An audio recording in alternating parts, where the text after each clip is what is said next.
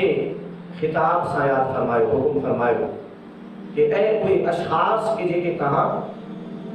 ایمان آندو ہے اللہ رسول جے متھاں، جے کہ ایمان کی دولت کھاں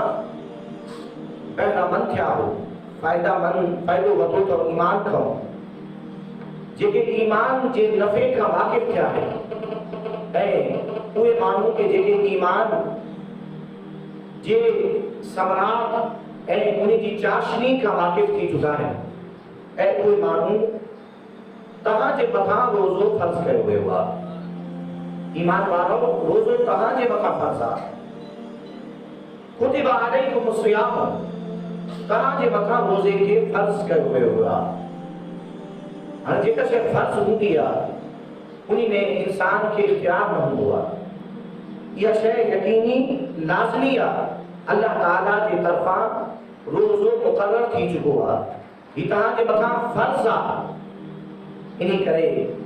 ایمان والو روزے کی فرضیت اے اللہ تعالیٰ کے حکم کے ڈسو اے روزے کے ادا کرو،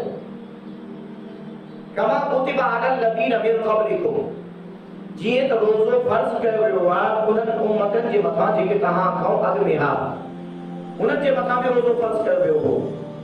بعض اوقات انسان سوچیندو ہے کہ ماں کہیں معاملے میں اکیلو ہاں تو انہی جے من جے اندر احساس سے کمتری پیدا تھیندو ہے کہ انہی مشقت وارو کم ہے، انہی میں ماں چھڑو اکیلو تمام وہ کم چھڑے دیندو ہے۔ اللہ تعالیٰ کی ذات بابرکات مشقت وارو کم روزے کے فرض کئے اے انہی کا بعد میں اللہ تعالیٰ جل جلالہ یہ تسلی بھی عطا فرمائی کہ اے ایمان والو تہاں جے متھاں روزو چھڑو تہاں نبی کریم علیہ السلام کی امت جے متھاں فرض نہ تھیو آ، بلکہ تہاں کا اڳ میں جے کہ امت ہوں انہن جے متھاں بھی روزہ فرض ہا۔ چنانچہ مجھے صورت مختلف ضرور ہوں مگر حضرت آدم علیہ السلام بھی 13، 14 اور 15 ہر مہینے روزو رکھندا ہا، حضرت نوح علیہ السلام بھی روزو رکھندا ہا۔ اے اسلام کا اڳ میں نبی کریم صلی اللہ علیہ وسلم جنہیں مدینہ شریف جلوہ گر تھیا تا اللہ تعالیٰ کی ذات بابرکات شروعات میں رمضان جب روزہ فرض نہ کیا بلکہ اللہ تعالیٰ تا محرم جو روزو فرض کرے ہو، اے وہ بھی ایک وقت تانی رہے ہو تا اے ایمان والو تہاں جے متھاں روزہ جے کے فرض کیا گیا ہن جگہ مشقت والی عبادت تہاں سمجھوتا پیا تا اللہ تعالیٰ کی ذات بابرکات تسلی دیجے فرمائے ہو جو کہاں کا اڳ میں جے کہ امتوں ہن انہن جے متھاں بھی روزہ فرض کیا گیا ہویا۔ ایک تک ایمان کی چاشنی کہ خطاب فرمائی یا ایھا الذین آمنوا بے نمبر تے کتب علیکم الصیام کما کتب علی الذین من قبلکم، یہ بھی تسلی کہ ایمان کی لذت میں اچھی کرے روزے کی جے کا مشقت تھا وہ ایمان والو برداشت کرے ونے، ایمان والو برداشت کرے انہیں کہ روزو رکھندو صحیح خطاب میں ہی دوست کہ ماں بھی ایمان والے اے مومنن میں شمار کیندم، جیسا اللہ تعالیٰ خطاب فرمائے ہوا اے روزو رکھندم تمام صرف اکیلو روزے دار نہ بلکہ اساں کو اڳ میں جے کہ امتوں گزریوں ہیں وہ بھی